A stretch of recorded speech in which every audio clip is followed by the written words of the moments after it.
मित्रों, शिव महिमा स्तोत्र प्रारंभ करने से पहले आप सभी को जय श्री महाकाल, हर हर महादेव। शिव महिमा स्तोत्र संस्कृत में पढ़ने में कठिन लगता है, लेकिन हम आपको इसका हिंदी अनुवाद इस वीडियो के माध्यम से बता रहे हैं, जो आपको पढ़ने में सरल लगेगा और जिसका पाठ आप रोज कर सकते हैं।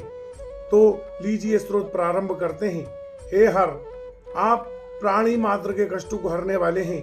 मैं इस स्तोत्र द्वारा आपकी वंदना कर रहा हूँ, जो कदाचित आपकी वंदना के योग नहीं भी हो, पर हे महादेव, सोए ब्रह्मा और अन्य देवगण भी आपके चरित्र का पूर्ण गुणगान करने में असमर्थ है, सक्षम नहीं है।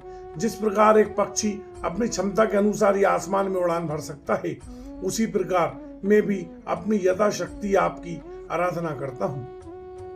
हे शिव, आपका व्याख्यान ना तो मन ना ही वचन द्वारा ही संभव है। आपके संदर्भ में वेद भी अचंभित हैं तथा नेति नेति का प्रयोग करते हैं, अर्थात ये भी नहीं और वो भी नहीं। आपका संपूर्ण गुणगान भला कौन कर सकता है, ये जानते हुए भी कि आप आदि अंतरहित हैं। परमात्मा का गुणगान कठिन है। मैं आपकी वंदना करता हूँ।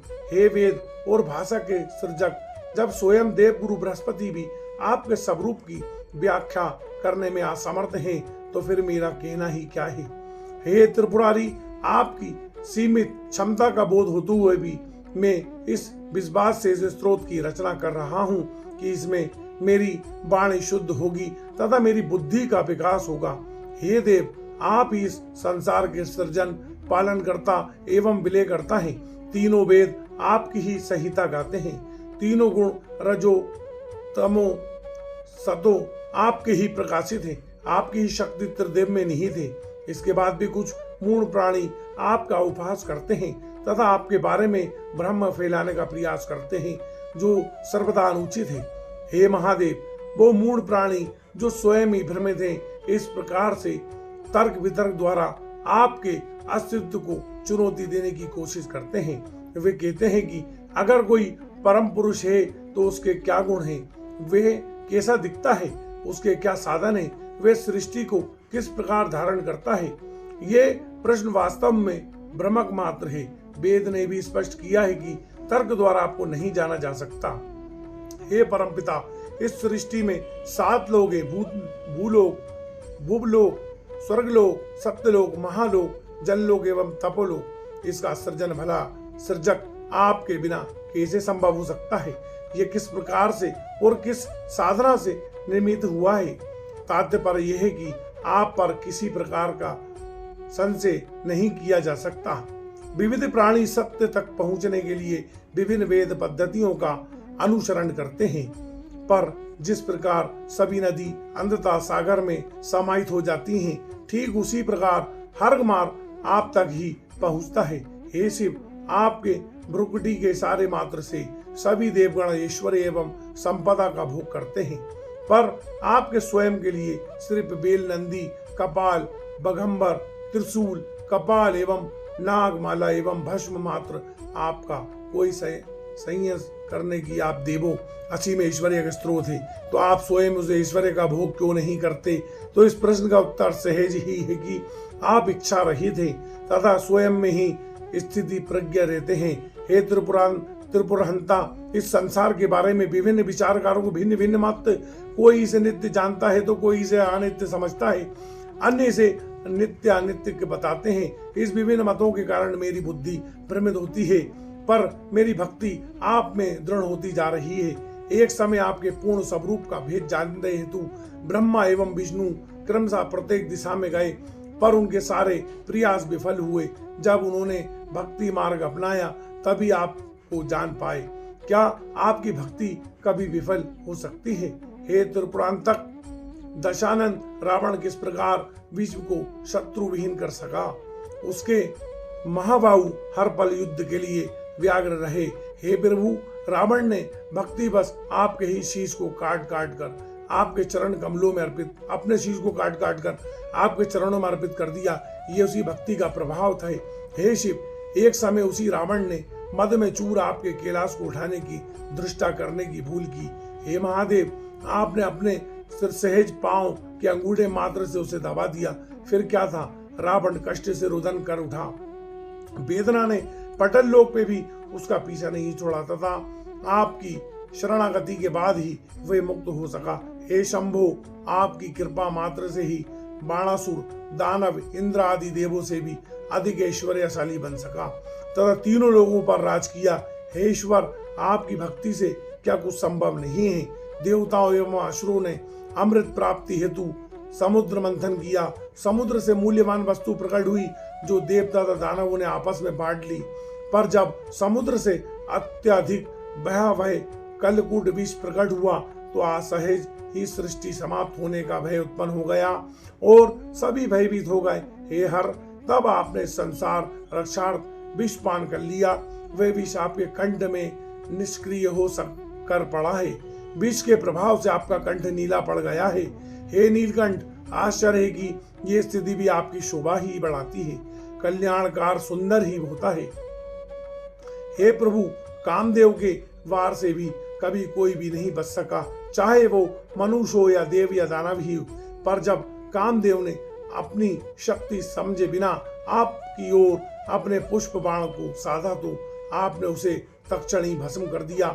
श्रेष्ठ जनों के अपमान का परिणाम हितकर नहीं होता। हे नटराज, जब संसार कल्याण के हेतु आप तांडव करने लगते हैं तो आपके पांव के नीचे धरा कांप उठती है। आपके हाथ की परिधि से टकरा कर ग्रह नक्षत्र भयभीत हो उठते हैं। विष्णु लोक भी हिल जाता है। आपकी जटा के स्पर्श मात्र से स्वर्ग लोक व्याकुल हो उठता है। आश्चर्य ही है कि हे महादेव, कि उनके बार बार कल्याणकारी कार्य भी वे उत्पन्न करते हैं। आकाश गंगा से निकलती तारा गणों के बीच से गुजरती गंगा अपनी धारा से धरती पर टापू एवं अपने वेग से चक्रवात उत्पन्न करती है। पर यह उफान से परिपूर्ण गंगा आपके मस्तक पर एक बूंद के समान ही दृष्टिगोचर होती है। यह आपके दिव्य स्वरूप का ही परिचायक है।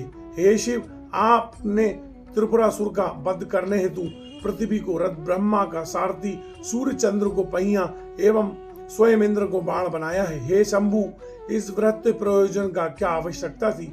आपके लिए तो संसार मात्र का विलय करना अत्यंत ही छोटी सी बात है। आपको किसी सहायता की क्या आवश्यकता है? जब भगवान विष्णु ने आपकी सहस्त्र कमलों पर एवं सहस्त्र नामों द्वारा पूजा प्रारंभ की तो उन्होंने एक कमल कंब पाया। तब भक्ति भाव से ही हरि ने अपनी एक आंख को कमल के स्थान पर अर्पित कर दिया। उन्हीं की यही अधम्य भक्ति से सुदर्शन चक्र का स्वरूप धारण कर लिया, जिसे भगवान विष्णु संसार रक्षार्थ उपयोग करते हैं। हे देवाधिदेव, आपने ही कर्म फल का विधान बनाया। आपके ही विधान से अच्छे कर्म तथा यज्ञ कर्म का फल प्राप्त होता है। आपके वचनों में श्रद्धा रख सभी वेद कर्मों में आस्था बनाए रखते हैं तथा यज्ञ कर्म से लगन रहते हैं। हे प्रभु, यद्यपि आपने यज्ञ कर्म और फल की विधान बनाया है, तथापि जो यज्ञ शुद्ध विचारों और कर्मों से प्रेरित ना हो, आपकी अवहेलना करते हैं, करने वाला हो, उसका परिणाम कदाचित विपरीत और अहितकार ही होता है। दक्ष प्रजापति के महायज्ञ से उपयुक्त उदाहरण भला और क्या हो सकता है? दक्ष प्रजापति के यज्ञ में स्वयं ब्रह्मा, पुरोहित तथा अनेक देवगण तथा ऋषि मुनि सम्मिलित हुए, फिर भी शिव की अवहेलना का कारण यज्ञ का नाश हुआ। आप अनीति को सहन नहीं कर सकते, भले ही शुभ कर्म के संदर्भ में क्यों न हो। एक समय में ब्रह्मा आपकी पुत्री पर ही मोहित हो गए। जब उनकी पुत्री ने हिरणी का सुर धारण कर भागने की कोशिश की तो कामासुर ब्रह्मा भी हिरण भेष में उनका पीछा करने लगे। हे शंकर, तब आपने व्याघ्र स्वरूप और धनुष बाण लेकर ब्रह्मा की ओर कूच किया। आपके रोध रूप से भयभीत ब्रह्मा आकाश की दिशा की ओर भाग निकले तथा आज भी आपके भयभीत हैं। हे योगेश्वर, जब आपने माता पार्वती को अपने शेष धार्मिणी बनाया तो उन्हें आपकी योगी होने का शंका उत्पन्न हुई। यह शंका निर्मूल ही थी, क्योंकि जब स्वयं कामदेव ने आप पर अपना प्रभाव दिखलाने की कोशिश की तो आपने काम को जलाकर नष्ट कर दिया। हे भोलेनाथ, आप शमशान में रमण करते हैं, भूत प्रेत आपके संगी होते हैं। आप चिता भस्म लेप करते हैं तथा मुंडमाला धारण करते हैं। ये सारे गुण ही अशुभ एवं भय भय जाने पड़ते हैं, तब भी हे शमशान निवासी, आपके भक्तों को आप स्वरूप में भी शुभकारी एवं आनंदमय ही प्रतीत होते हैं, क्योंकि हे शंकर, आप मनोवांछित फल प्रदान करने में तनिक भी विलंब नहीं करते हैं। हे योगीराज, मनुष्य नाना प्रकार के योग पद्धति को अपनाते हैं, जैसे ही सांस पर नियंत्रण, उपवास, ध्यान इत्यादि इन योग क्रियाओं द्वारा वो जिस आनंद, जिस सुख को प्राप्त करते हैं, वह वास्तव में आप ही हैं। हे महादेव, हे शिव, आप ही सूर्य, चंद्र, धरती, आकाश, अग्नि, जल एवं वायु हैं। आप ही आत्मा भी हैं। हे देव, मुझे ऐसे भी कुछ ज्ञात नहीं जो आप ना हो। सर्वेश्वर, ओम 3 तत्वों से बना है। आ उ में जो 3 वेद, रिंग, शाम, यजुर, 3 अवस्था, जागृत, स्वप्न, सुप्त, 3 लोक, 3 काल, 3 गुण तथा त्रिदेव को इंगित करता है। हे ओमकार, आपकी ही त्रिगुण, त्रिकाल, त्रिदेव, त्रिअवस्था, त्रिदेव के समागम है। हे शिव, वेद एवं देवगण आपकी इन 8 नामों की वंदना करते हैं। भव, शर्व, रुद्र, पशुपति, उग्र, महादेव, भीम एवं ईशान, हे शंभु, मैं भी आपकी इन नामों से स्तुति करता हूँ। हे त्रिलोचन, आप अत्यधिक दूर हैं और अत्यंत पास भी हैं। आप महाविशाल भी हैं तथा परम सूक्ष्म भी हैं। आप श्रेष्ठ भी हैं, आप कनिष्ठ भी हैं। आप सभी कुछ हैं, साथ ही आप सभी कुछ से परे भी हैं। हे भव, मैं आपको रजोगुण एवं युक्त सर्जन करता जान समझ आपका नमन करता हूँ। हे हर, मैं आपको तमस गुण से युक्त विलय करता मान आपका नमन करता हूँ। हे मुंड, आप सतोगुण एवं व्याप्त सभी का पालन करने वाले हैं। आपको नमस्कार है। आप ही ब्रह्मा, विष्णु एवं महेश हैं। हे परमात्मा, मैं आपको इन 3 गुणों के परे जानकर शिव रूप में नमस्कार करता हूँ। हे शिव, आप गुणातीत हैं और आपका विस्तार नित्य बढ़ता है जाता है। आपकी सीमित क्षमता से मैं कैसे आपको वंदना कर सकता हूँ, पर भक्ति से दूरी मिट जाती है तथा मैं आपके कर कमलों में आपकी स्तुति प्रस्तुत करता हूँ। हे शिव, यदि नीले पर्वत को समुद्र में मिलाकर स्याही तैयार की जाए, देवताओं के उद्यान के वृक्ष की शाखाओं को लेखनी बनाया जाए और पृथ्वी को कागज बनाकर भगवती शारदा देवी अर्थात सरस्वती देवी अनंत काल तक लिखती रहें, तब भी हे प्रभु, आपके गुणों का संपूर्ण व्याख्यान संभव नहीं होगा। इस स्तोत्र की रचना पुष्पद गंधर्व ने चंद्रमौलेश्वर शिव जी के गुणगान के लिए की है, जो गुणातीत है। जो इस स्तोत्र को शुद्ध मन से नित्य पाठ करता है, वह जीवन काल में विभिन्न ऐश्वर्य को भोग करता है तथा अंत शिव धाम को प्राप्त होता है तथा शिव तुल्य हो जाता है। महेश से श्रेष्ठ कोई देव नहीं, महिमा स्त्रोत से श्रेष्ठ कोई स्त्रोत नहीं, ओम से बढ़कर कोई मंत्र नहीं तथा गुरु से ऊपर कोई सत्य नहीं। दान, यज्ञ, ज्ञान एवं त्याग इत्यादि सत्कर्म इस स्त्रोत के पाठ से 16वें अंश के बराबर भी फल नहीं प्रदान कर सकते। कुसुम दंत नामक गंधर्व का राजा चंद्रमौलेश्वर शिव जी का परम भक्त था। आपने अपराध पुष्प की चोरी के कारण ही अपने दिव्य स्वरूप से वंचित हो गया। तब उसने इस स्तोत्र की रचना कर शिव को प्रसन्न किया तथा अपने दिव्य स्वरूप को पुनः प्राप्त कर जो इस स्तोत्र का पाठ करता है वे शिवलोक पाता है तथा ऋषि मुनियों द्वारा पूजित हो जाता है। पुष्पदंत रचित ये स्तोत्र दोष रहित तथा इसका नित्य पाठ करने से परम सुख की प्राप्ति होती है। ये स्तोत्र शंकर भगवान को समर्पित है। प्रभु महादेव, हमसे प्रसन्न हो। हे शिव, मैं आपके वास्तविक स्वरूप को नहीं जानता।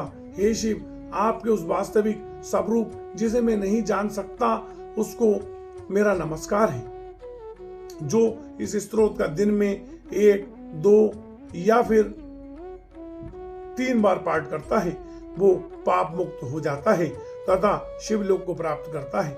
पुष्पदंत द्वारा रचित ये स्तोत्र शिव जी अत्यंत ही प्रिय है।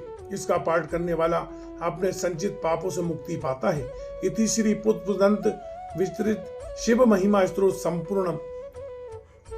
आप सभी को जय श्री महाकाल। हर हर महादेव।